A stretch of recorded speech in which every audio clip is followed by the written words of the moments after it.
शुभ प्रभात बच्चों, कैसे हो? दोस्तों, आज हम गुलजार जी की कविता किताबें पढ़ने वाले हैं। गुलजार जी, जो कि एक सुप्रसिद्ध गज़लकार है। हम उन्हें जानते हैं, है ना? इनकी गज़लें बहुत सारी फिल्मों में भी आती हैं। दोस्तों, कविता पढ़ने से पहले हम कवि परिचय प्राप्त कर लेंगे।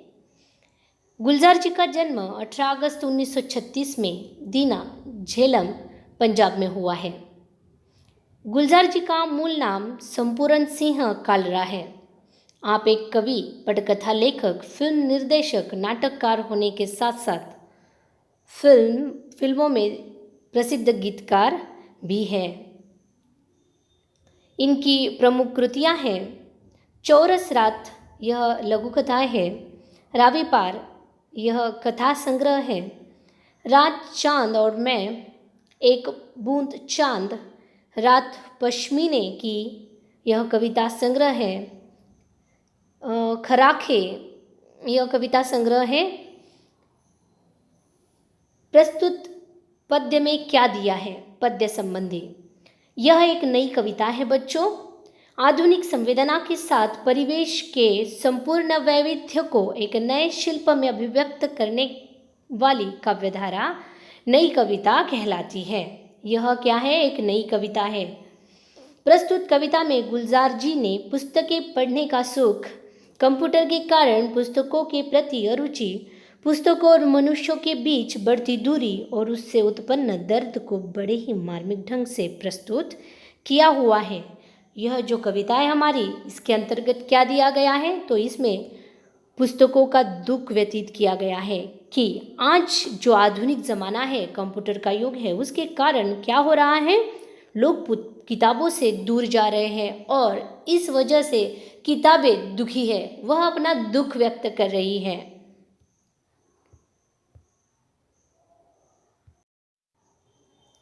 देखो, मैं कविता पढ़ रही हूँ। किताबें झांकती है बंद अलमारी के शीशों से, बड़ी हसरत से तकती है। महीनों अब मुलाकातें नहीं होती, जो शामें उनकी सोहबत में कटा करती थी अब अक्सर गुजर जाती है कंप्यूटर के पर्दों पर। बड़ी बेचैन रहती है किताबें, उन्हें अब नींद में चलने की आदत हो गई है। जो गदरे वो सुनाती थी कि जिनके सैल कभी मरते नहीं थे, वो कदरें अब नज़र आती नहीं घर में, जो रिश्ते वो सुनाती थी। वह सारे उधड़े उधड़े हैं, कोई सफ़ा पलटता तो एक सिसकी निकलती है। कई लफ्ज़ों के मानी गिर पड़े हैं, बिना पत्तों के सूखे टुंड लगते हैं वो अब अल्फाज, जिन पर अब कोई मानी नहीं उगते। जुबा पर जो जायका आता था, जो सफ़ा पलटने का, अब उंगली क्लिक करने से बस झपकी गुजर जाती है। बहुत कुछ तह बतह खुलता चला जाता है पर्दे पर। किताबों से जो जाती राब्ता था कट गया है। कभी सीने पे रख के लेट जाते थे, कभी गोदी में लेते थे, कभी घुटनों को अपने रिहल की सूरत बनाकर निम सजदे में पढ़ा करते थे, छूते थे ज़बी से वो सारा इल्म तो मिलता रहेगा आइंदा भी। मगर वो जो किताबों में मिला करते थे सूखे फूल और महके हुए रुक्के, किताबें गिरने उठाने के बहाने रिश्ते बनते थे, उनका क्या होगा? वो शायद अब नहीं होंगे। दोस्तों, यहाँ पर झांकती का अर्थ देखती, हसरत का अर्थ उम्मीद, मुलाकातें मिलन, सोहबत संगत, गुजरना बीतना, कदरे क्या है? कदरे का अर्थ मूल्य, मायने। दोस्तों, ये जो शब्दार्थ है ना, इनको आपको आपकी नोटबुक में लिख लेना है, ठीक है? उसके आगे क्या है? उधड़े उधड़े बिखरा हुआ। सफ़ा मतलब पन्ना, पन्ना मतलब हमारा पेज। एक लफ्ज़ों मतलब शब्दों, मानी अर्थात मान, सम्मान, प्रतिष्ठा। अल्फाज शब्द, मानी अर्थ मतलब, देखो ऊपर मानी लिखा है, उसका अर्थ है मान सम्मान, और दूसरा मानी जो है उसका अर्थ है अर्थ मतलब जुबा मतलब जीभ, जिह्वा हमारी, जायका स्वाद, झपकी गुजरती पलक झपकते ही, राब्ता मतलब संपर्क, रिहल ठावनी जिस पर धर्म ग्रंथ रखकर पढ़ा जाता है, सजदा सिर झुकाना प्रार्थना करना। यह पूरे शब्दार्थ हुए हमारी कविता के। दोस्तों, यह कविता गुलजार जी ने लिखी हुई है। गुलजार जी अरबी फारसी के जानकार हैं और ये जो शब्द आपको दिखाई दे रहे हैं, ये शब्द अरबी और फारसी के शब्द हैं, जिनमें कुछ उर्दू शब्द भी हैं। ठीक है, अभी कविता का भावार्थ हम समझ लेते हैं। ठीक है, क्या लिखा है यहाँ पर? किताबें झांकती है बंद अलमारी के शीशों से, बड़ी हसरत से तकती है, महीनों अब मुलाकातें नहीं होती जो शामें उनकी सोहबत में कटा करती थी अब अक्सर।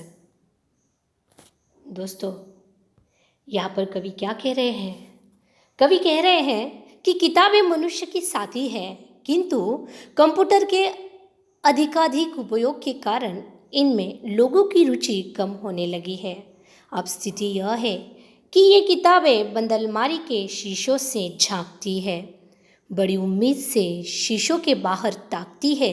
एक समय था जब मनुष्यों की शामें किताबों के संगत में व्यतीत होती थी, और अब स्थिति यह है कि महीनों तक मनुष्य और किताबों की मुलाकातें नहीं होती। क्यों नहीं होती? क्योंकि ज़माना आधुनिक हो गया है। हर किसी के हाथ में मोबाइल रहता है, हर कोई अपने लैपटॉप पर और अपने पीसी के सामने व्यस्त रहता है। जानकारी जो प्राप्त करनी है वो हम कंप्यूटर से, अंतर्जाल के माध्यम से प्राप्त कर लेते हैं। कोई यह कष्ट नहीं उठाता कि हमें किताबें पढ़नी चाहिए या फिर किताब से हमें कोई जानकारी प्राप्त होगी। और किताबें यहाँ पर अपना दुख प्रकट कर रही है।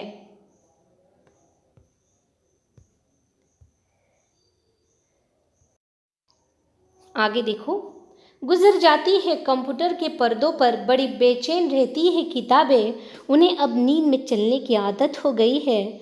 जो कदरें वो सुनाती थी कि जिनके सेल कभी मरते नहीं थे, वो कदरें अब नज़र आती नहीं घर में, जो रिश्ते वो सुनाती थी। दोस्तों, कवि कहते हैं कि अब अक्सर मनुष्य की शामें कंप्यूटर के पर्दे पर ही बीत जाती है और उनकी साथी किताबें इस बढ़ती दूरी के कारण बड़ी बेचैन रहती है। उन्हें अब नींद में चलने की आदत हो गई है, अर्थात किताबें लोगों को अब सपने में देखती हैं।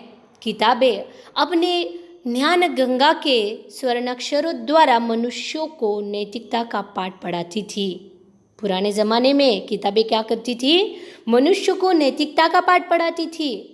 वे रिश्ते संबंधों के मधुर गीत सुनाती थी, किंतु जिनके मूल्य कभी नहीं मरते थे, जिनके सेल कभी खत्म नहीं होते थे। सेल मतलब जो हमारे बैटरी में सेल होते हैं ना, वो सेल। ठीक है, और अब कंप्यूटर के बढ़ते प्रभाव का परिणाम यह है कि हमें घरों में अब वह मानवीय मूल्य दिखाई नहीं देते, वह रिश्ते दिखाई नहीं देते, वह मूल्य दिखाई नहीं देते। जो मूल्य, रिश्तों के मूल्य हमें किताबें, नैतिकता का मूल्य जो हमें किताबें सिखाया करती थी। कभी आगे कहते हैं, वह सारे उधड़े उधड़े हैं, कोई सफ़ा पलटता तो एक सिसकी निकलती है, कई लफ्ज़ों के माने गिर पड़े हैं, बिना पत्तों के सूखे टुंड लगते हैं वो अब अल्फाज जिन पर अब कोई मानी नहीं उगते। दोस्तों, यहाँ कवि क्या कह रहे हैं? कवि कंप्यूटर युग में पुस्तकों और मनुष्यों के बीच बढ़ती हुई दूरी का वर्णन करते हुए कहते हैं कि एक समय था जब ये किताबें हमारे साथ रहकर हमें हमारे रिश्ते संबंधों के बारे में बताती थी। वे सारे संबंध अब उधड़ गए हैं, टूट गए हैं। अब पन्ने पलटने पर हमारे गले से करुण सिसकी निकलती है, आँखों से आंसू आ रहे हैं। इतना ही नहीं, आज व्यक्ति और किताबों के बीच संपर्क का यह दायरा इतना सिमट गया है कि उनके शब्दों के मान सम्मान गिर चुके हैं। किताबों में जो शब्द दिया कर होते हैं, उनके मान सम्मान अभी गिरने लगे हैं। पहले किताबों में जो लिखा होता था लोग उसे ही मानते थे, किंतु अब क्या हो गया है किताबों की बातें लोग नहीं मानते। वसुधैव कुटुंबकम हमने कहाँ से सीखा? मंडूकोपनिषद से यह शब्द हमने लिया है और उसे ही हम हमारी संस्कृति मानते हैं बच्चों। सत्यमेव जयते यह शब्द हमने हमारे ग्रंथों से लिया है। अतिथि देवो भव यह शब्द हमने हमारे ग्रंथों से लिया हुआ है। पर आजकल क्या हो रहा है? आजकल लोग किताबों से दूर जा रहे हैं। किताबों से दूर जाना मतलब इन शब्दों से दूर जाना, इन शब्दों से दूर जाना मतलब इस संस्कृति से दूर जाना। कवि आगे क्या कहते हैं? उनके शब्द अब बिना पत्तों के सूखे टुंड से जीर्ण शीर्ण होने लगते हैं, जिनका अब कोई मतलब नहीं है, जिनका अब कोई मतलब नहीं है। यहाँ पर आपको चित्र में दिखाई दे रहा होगा कि ये पत्ता सूख गया है और इसकी जो डंडी है ना, वो किसी काम की है क्या? किसी भी काम की नहीं है।